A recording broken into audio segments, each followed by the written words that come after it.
اعوذ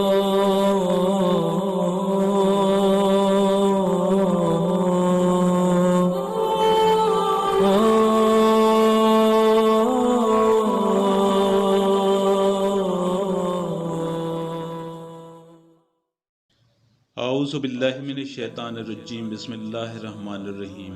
تمام ناظرین اور سامعین کو حسنین خان کا خلوص بھرا سلام۔ میں ہوں حسنین خان اور آپ دیکھ رہے ہیں 14 ستارے یوٹیوب چینل۔ پیارے دوستو، قوم عاد کا مورا سے اعلیٰ عاد بن اوس بن ارم بن نوح ہے۔ اس عاد کے بیٹوں میں ایک شداد بھی تھا۔ یہ بڑی شان و شوکت کا بادشاہ ہوا ہے۔ اس نے اپنے وقت میں تمام بادشاہوں کو اپنے جھنڈے کے نیچے جمع کر کے سب کو اپنا مطیع و فرما بردار بنا لیا تھا۔ اس نے پیغمبروں کی زبان سے جنت کا ذکر سن کر براہ سرکشی دنیا میں جنت بنانی چاہیے اور اس ارادہ سے ایک بہت بڑا شہر بنایا جس کے محل سونے چاندی کی اینٹوں سے تعمیر کیے گئے اور زبرجد اور یاقوت کے ستون اس کی عمارتوں میں نصب کیے گئے، اور ایسے ہی فرش مکانوں میں بنائے گئے۔ سنگریزوں کی جگہ آبدار موتی بچھائے گئے۔ ہر محل کے گرد جواہرات پر نہریں جاری کی گئیں۔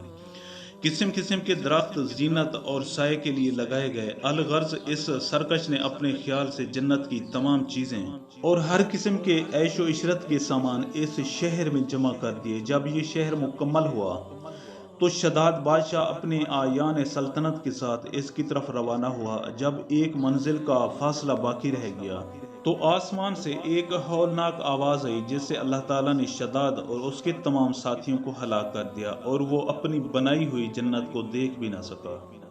پیارے دوستو، اللہ تعالیٰ کو بندوں کی سرکشی اور تکبر و غرور بے حد ناپسند ہے۔ اس لیے خداوند قدوس کا دستور ہے کہ ہر سرکش اور متکبر قوم جس نے زمین میں اپنی سرکشی اور ظلم و عداوت سے فساد پھیلایا، اس قوم کو قہر الہی نے کسی نہ کسی عذاب کی صورت میں ظاہر ہو کر ہلاک و برباد کر دیا۔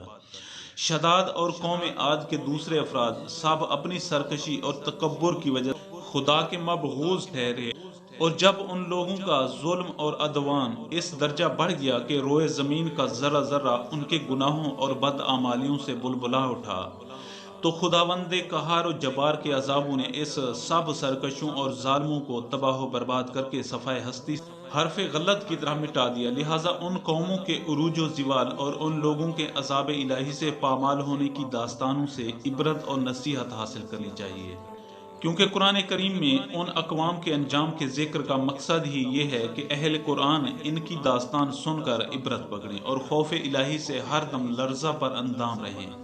مسلمانوں کو لازم ہے کہ قرآن مجید کی باکثرت تلاوت کریں اور ان کا ترجمہ بھی پڑھا کریں اور ان اقوام کی ہلاکت سے عبرت حاصل کریں اور ہر وقت توبہ و استغفار کرتے رہیں اور ہر قسم کی بد اعتقادیوں اور بد اعمالیوں سے ہمیشہ بچتے رہیں اور اعمال صالحہ کی کوشش کرتے رہیں، اور خبردار خبردار مال و دولت کے غرور اور گھمنڈ میں سرکشی اور تکبر نہ کریں، بلکہ ہمیشہ دل میں خوف خدا رکھ کر تواضع و انکسار کو اپنی عادت بنائیں اور جہاں تک ہو سکے اپنی زندگی میں اچھے اعمال کرتے رہیں۔ پیارے دوستو، میں امید کرتا ہوں کہ آپ کو میری یہ ویڈیو اچھی لگی ہو۔